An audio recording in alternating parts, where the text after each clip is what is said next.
प्राचीन भारत के इतिहास के अंतर्गत आज हम वैदिक सभ्यता के बारे में जानेंगे।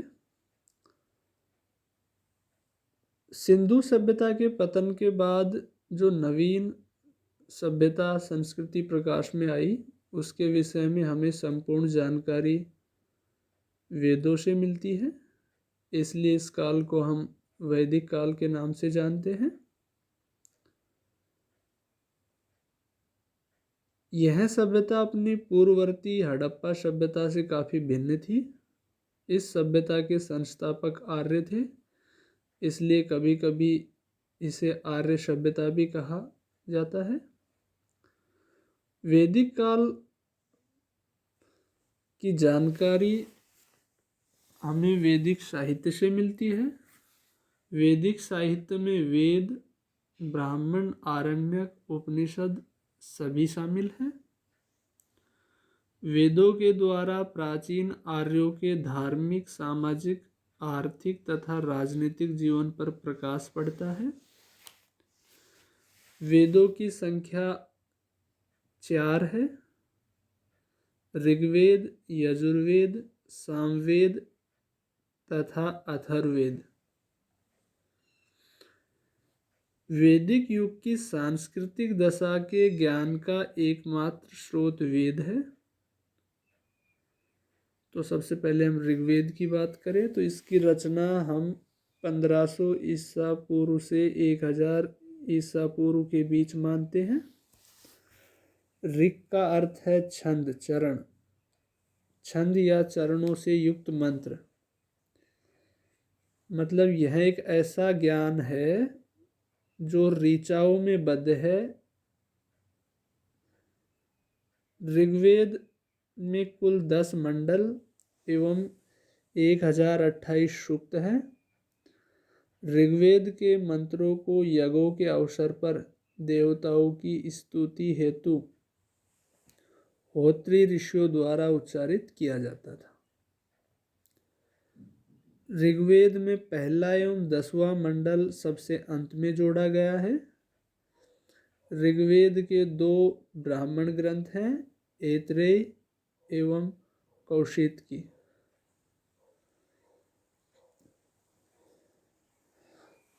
दूसरा वेद है यजुर्वेद।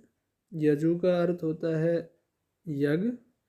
इसमें यज्ञों के नियमों एवं विधि विधानों का संकलन मिलता है। यजुर्वेद के मंत्रों का उच्चारण करने वाला पुरोहित अध्वर्यु कहलाता है। इसके 2 भाग हैं, शुक्ल यजुर्वेद और कृष्ण यजुर्वेद।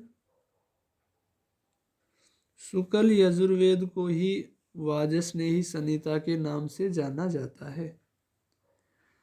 यजुर्वेद कर्मकांड प्रधान है। यह 5 शाखाओं में विभक्त है: काठक, कपिस्थल, मैत्रायणी, तैत्तिरीय, वाजस्नेही।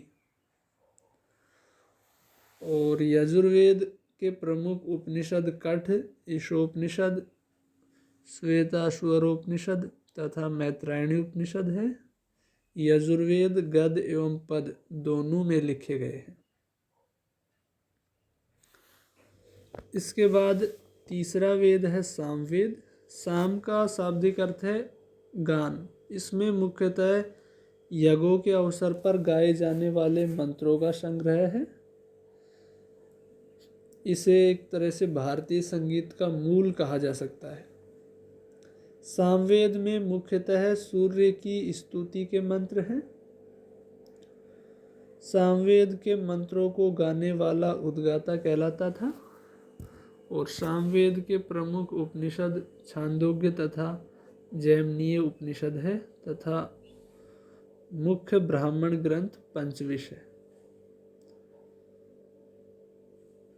और चौथा और अंतिम वेद है अथर्ववेद। इसकी रचना सबसे अंत में हुई। इसमें 731 सूक्त, 20 अध्याय और 6000 मंत्र हैं। इसमें आर्य अनार्य विचारधाराओं का समन्वय मिलता है। अथर्ववेद में परीक्षित को कुरुओं का राजा कहा गया है। उत्तर वैदिक काल में इस वेद का विशेष महत्व है और इसमें ब्रह्म ज्ञान, धर्म, समाज निष्ठा, औषधि प्रयोग, रोग निवारण, मंत्र, जादू टोना आदि अनेक विषयों का वर्णन मिलता है। इसमें मगध एवं अंक को दूरस्थ प्रदेश कहा गया है और इसके कई मंत्रों में राजा के चुनाव की सूचना का उल्लेख है।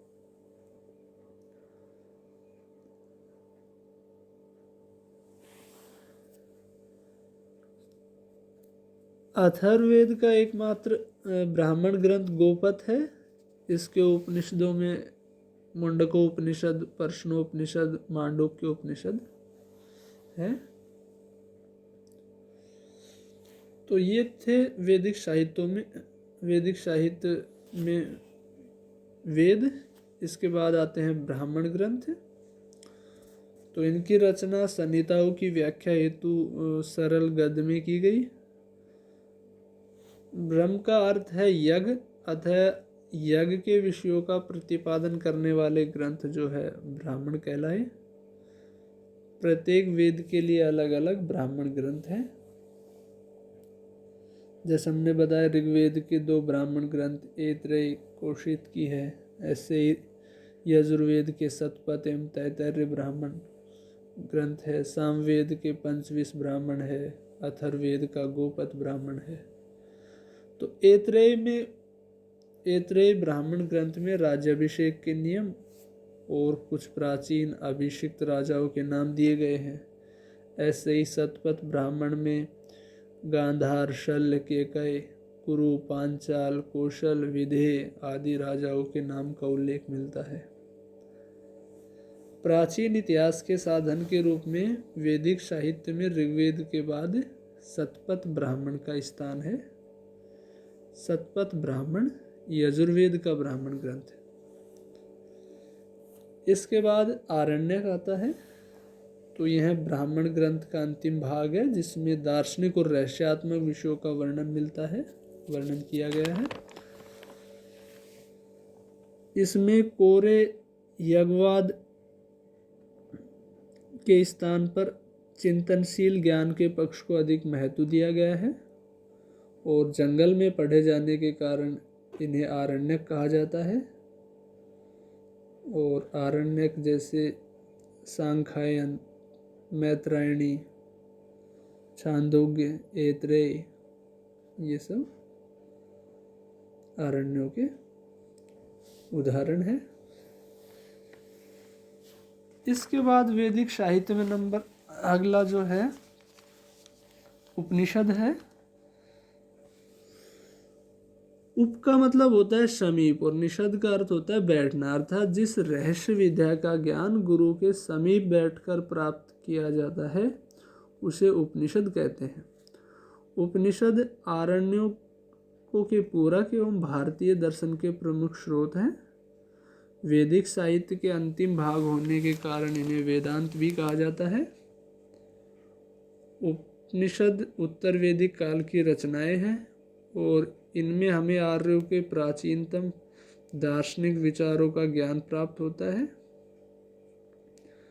भारत का जो राष्ट्रीय आदर्श वाक्य है सत्यमेव जयते, मुंडकोपनिषद से लिया गया है।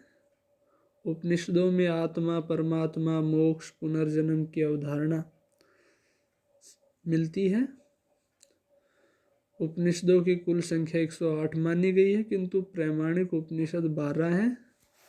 प्रमुख उपनिषद में जैसे ईश, केन, कट, प्रश्न, मुंडक, मांडुक्य, तैत्तिरीय, ऐतरेय, छांदोग्य, कौशिकी, बृहदारण्यक, श्वेताश्वर आदि हैं। ऐसे ही वेदांग हैं।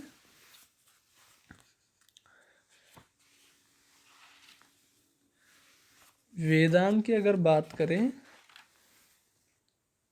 तो वेदांग का मतलब है कि वेद के अर्थ को सरलता से समझने और जो वैदिक कर्म कांडों को प्रतिपादित करने में सहयोग देने के लिए एक नवीन साहित्य की रचना हुई जिसे वेदांग कहा गया है। इनकी संख्या 6 है। शिक्षा, कल्प, व्याकरण, निरुक्त, ज्योतिष एवं छंद ये गद्य में सूत्र रूप में लिखे गए हैं। शिक्षा का मतलब होता है कि जो वैदिक स्वरों के शुद्ध उच्चारण हेतु शिक्षा का निर्माण हुआ। ऐसे ही कल्प का मतलब होता है कि ये ऐसे सूत्र होते हैं जिसमें विधि एवं नियम का उल्लेख है। व्याकरण जो है इसमें नामों एवं धातुओं की रचना, उपसर्ग, प्रत्यय के प्रयोग, समास, संधि आदि के नियम बताए गए हैं। और निरुक्त में जो है शब्दों का अर्थ क्यों होता है यह बताने वाले शास्त्र को निरुक्त कहते हैं। निरुक्त एक प्रकार का भाषा विज्ञान है। छंद वैदिक साहित्य में गायत्री, तिष्टुप, जगती, बृहति आदि छंदों का प्रयोग हुआ है। और ज्योतिष, अंतिम जो वेदांग है वो ज्योतिष, इसमें ज्योतिष शास्त्र के विकास को दिखाया गया है। इसके बाद आते हैं सूत्र। वैदिक साहित्य को अक्षुण्ण बनाए रखने के लिए सूत्र साहित्य का प्रणय किया गया। ऐसे सूत्र जिसमें मतलब विधि और नियमों का प्रतिपादन किया जाता है कल्प सूत्र कहलाते हैं। और कल्प सूत्रों के भी 3 भाग हैं। स्रोत सूत्र जो यज्ञ संबंधी नियम मिलते हैं जिसमें, गृह सूत्र जिसमें लौकिक एवं पारलौकिक कर्तव्यों की विवेचना की गई है, और धर्म सूत्र जिसमें धार्मिक कर्तव्यों का उल्लेख मिलता है। धर्म सूत्रों से ही स्मृति ग्रंथों का विकास हुआ। अगर हम प्रमुख स्मृति ग्रंथों की चर्चा करें तो मनुस्मृति, याज्ञवल्क्य स्मृति, पराशर स्मृति, नारद स्मृति, बृहस्पति स्मृति, कात्यायन स्मृति आदि हैं।